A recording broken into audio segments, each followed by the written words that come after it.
Unidos. Ella viene de lo que fue, de lo que ha sido el feminismo de color en los Estados Unidos, que es un feminismo que agrupa a las feministas no blancas en los Estados Unidos. Esto implica fundamentalmente implica coalición, no es porque no se quieran nombrar las identidades de quienes están ahí o no se quiera nombrar que somos afrodescendientes o latinas, sino porque el nombre alude a una coalición de feministas no blancas, feministas que intentan superar el eurocentrismo y el etnocentrismo del feminismo conocido, que es fundamentalmente el feminismo blanco, ¿no? Entonces, María, en un texto que fue el que le dimos para leer, que es como el texto clave que abre lo que es el feminismo descolonial, ella empieza haciendo una crítica a Quijano. ¿Qué cosa ella le dice? Ella critica a Quijano por su idea totalizante del concepto de raza, como raíz de donde emerge toda configuración moderna de poder y explotación. Eso es lo primero. Porque también lo critica porque da por sentado que la disputa por los recursos se da entre valores y que esos recursos o productos provienen de mujeres que no lo estarían disputando, ¿no?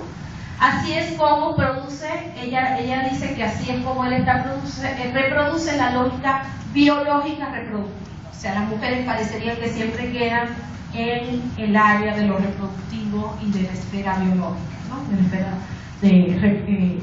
privada.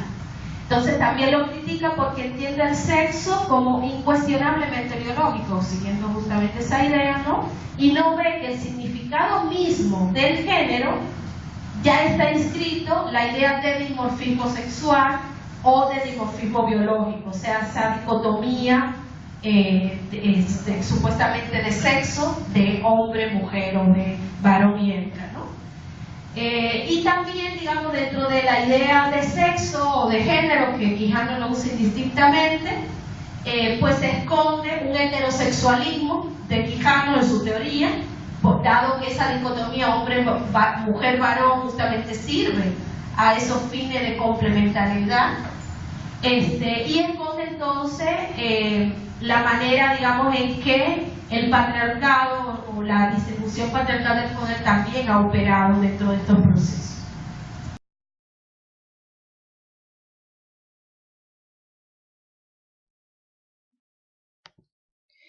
Además de la crítica a la pluma heterosexual de Quijano, Lugones también toma los aportes de Julie Greenberg del año 2002, particularmente un trabajo que se llama Dilemas de la definición, en donde trabaja cómo las instituciones legales tienen el poder de asignar categorías sexuales o raciales particulares. Y en ese contexto ella toma algunas observaciones de este trabajo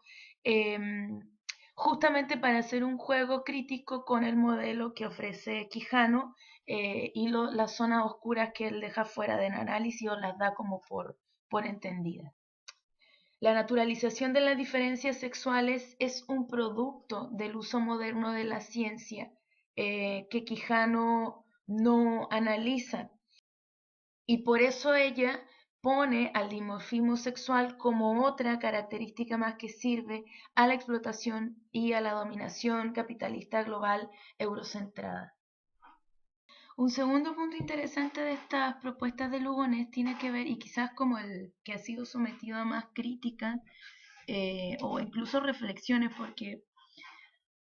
contribuye a desestabilizar el patriarcado y el género como entidades transhistóricas o transculturales, y tiene que ver esta identificación que ella hace de un igualitarianismo ginecrático y no engenerizado. Para ello toma la investigación de Oyeronke Oyeyumi, ella es una feminista nigeriana y que trabajó con la sociedad de Yoruba allá en Nigeria. Entonces el punto para ella es que así como el capitalismo eurocentrado global se constituyó a través de la colonización, a través de esta misma colonización se introdujeron diferencias de género en donde anteriormente no existían. También toma los trabajos de Gunn Allen particularmente las comunidades tribales de los nativos americanos, y cómo en ellos tampoco existía, como sociedades matriarcales, una diferencia o una inferiorización de la homosexualidad y de lo que identifica como tercer sexo, tercer género. Otra cosa importante en esta misma línea de reflexión tiene que ver con cómo en el texto La invención de las mujeres de Oreyonke Oyeyumi, ella se pregunta si el patriarcado es una categoría transcultural válida, y con el género como un principio que no estaba como algo organizador de la sociedad yoruba antes de la colonización occidental. Y aquí ella presenta una crítica también hacia quienes realizan investigaciones desde esta visión occidental, y que tiene que ver con justamente la versión del patriarcado y del género cuando se ponen como realidades o entidades en sí, pues siempre se van a encontrar, la cito, o sea, afirma que los investigadores siempre encuentran el género cuando lo están buscando. Y en tercer lugar, Oyeyumi reconoce dos procesos cruciales en la colonización: la imposición de raza con la consecuente inferiorización de los africanos y la inferiorización de las denominadas ana-hembras. Oyeyumi nota que con la introducción del sistema de género occidental, y aquí es algo muy interesante en cómo ella va estableciendo cómo esta introducción del género por parte de la colonialidad occidental no se cuestiona en las sociedades, porque tiene que ver con cómo esta introducción del sistema de género occidental fue aceptada por los machos yoruba, quienes se hicieron cómplices y confabularon con la inferiorización de las ana-hembras. Entonces, el establecimiento del sistema moderno colonial de género que nos propone Lugones tiene que ver muy en síntesis con el análisis, por un lado, de la consideración del género como imposición colonial en un sentido complejo, y cómo esto afecta el estudio de las sociedades precolombinas, cuestionando el uso del concepto de género como parte de la organización social. Y por otro, plantea el desafío de la comprensión de la organización social precolonial,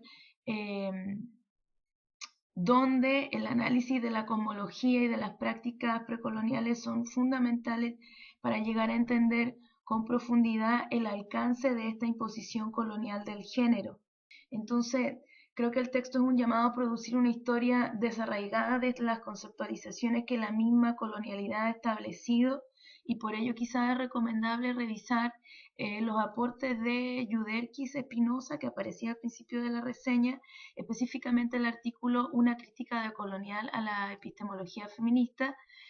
crítica en donde desestabiliza algunos marcos teóricos y conceptuales que sustentan, como ella dice, las verdades más aceptadas de la acción y popularizadas como, por ejemplo, el punto de vista de las mujeres. Quizás en este punto está la conexión más importante también con los aportes de Breni Mendoza, en términos de cuando ella establece la crítica de los fundamentos no democráticos de la democracia, y justamente cómo esto también puede considerarse como una crítica a los feminismos institucionales o que se han venido realizando a partir de la onegización del feminismo en la actualidad. Localizada en la experiencia colonial latinoamericana, la modernidad, el capitalismo y la construcción de la nación y la democracia, Breni Mendoza ve cómo esto se ve vinculado orgánicamente con el colonialismo, o sea, está muy en la línea de Lugones y la decolonialidad. Es decir, son parte de un mismo movimiento histórico que conllevó a la expansión y dominio de Europa sobre el sistema mundo moderno colonial. Ahora, el punto de partida sobre la discusión de la democracia es muy interesante porque lo establece a través de cómo en España cuando se empiezan a confrontar con las atrocidades que se cometen contra los amerindios por los conquistadores, es la Iglesia Católica la que se ve obligada a crear una noción normativa de humanidad congruente con sus doctrinas teológicas, pero que al mismo tiempo pudiera justificar el exterminio de los pueblos indígenas. O sea, no es algo que se establece para reconocer el derecho a la vida a partir de este reconocimiento de la humanidad, sino que la humanidad aparece como definición de unos otros en los cuales se justifica su exterminio. Esta relación perversa tiene un salto tal vez y una como lectura paralela con las imposibilidades de la democracia, porque también las democracias que conocemos establecen cuáles son, al igual que la colonialidad, la democracia se establece en un proceso de producción de los sujetos que cuentan como humanos. Y en ese contexto,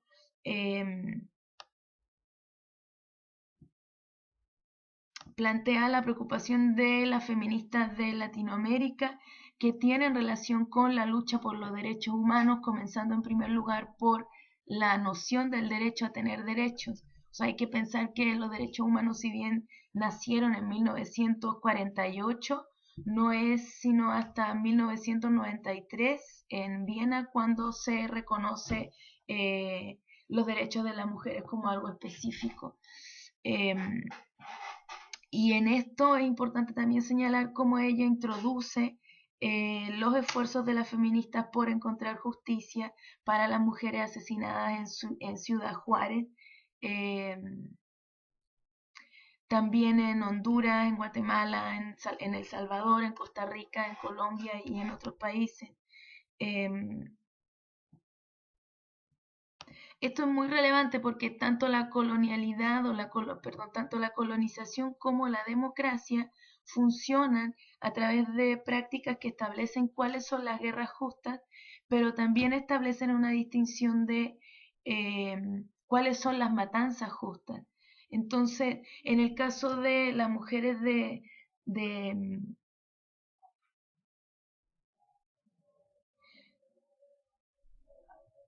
Entonces, en el caso de nuestro momento histórico actual, en donde el proyecto global del neoliberalismo ha sido impuesto a nivel mundial, esta definición o esta producción tanto de sujetos como de cuáles son las matanzas legítimas, tienen que ver con cómo se ignora también la matanza de mujeres y la muerte social y literal de personas que son excluidas de los supuestos beneficios del proyecto global del neoliberalismo. En este sentido, tal vez la tercera idea base y muy crítica del trabajo de Bren y Mendoza es que quizás tanto la colonialidad como la democracia está constituida en una invariante histórica de la democracia en general como sistema político que no logra integrar los derechos de la gente y en ese sentido no logra detener el desarrollo de un etos social caracterizado por la violencia, la ausencia de la ley paradójicamente y la impunidad. En ese sentido, ella sitúa su discusión en el fracaso de la ética de la no violencia, que trabaja Butler específicamente, y que se ven representados en la escena de la conquista, pero también en el fracaso de la democracia en Latinoamérica, que se manifiesta en la impunidad y en la pues, no justicia en el caso de los asesinatos masivos de mujeres jóvenes que viven y trabajan por sueldos debajo de los niveles de subsistencia en las zonas industriales de México y Centroamérica. Y en este sentido, quizás la principal paradoja de la democracia tiene que ver con su ligación con el neoliberalismo. Específicamente porque esta matanza de mujeres en Ciudad Juárez se da también en un contexto donde paradójicamente las mujeres, al tiempo que acceden al mundo del trabajo, quedan en una situación de vulnerabilidad en el campo y en el contexto de las maquilas. Las maquilas se convierten en un espacio de trabajo, pero también en un espacio de peligro donde está puesta la vida.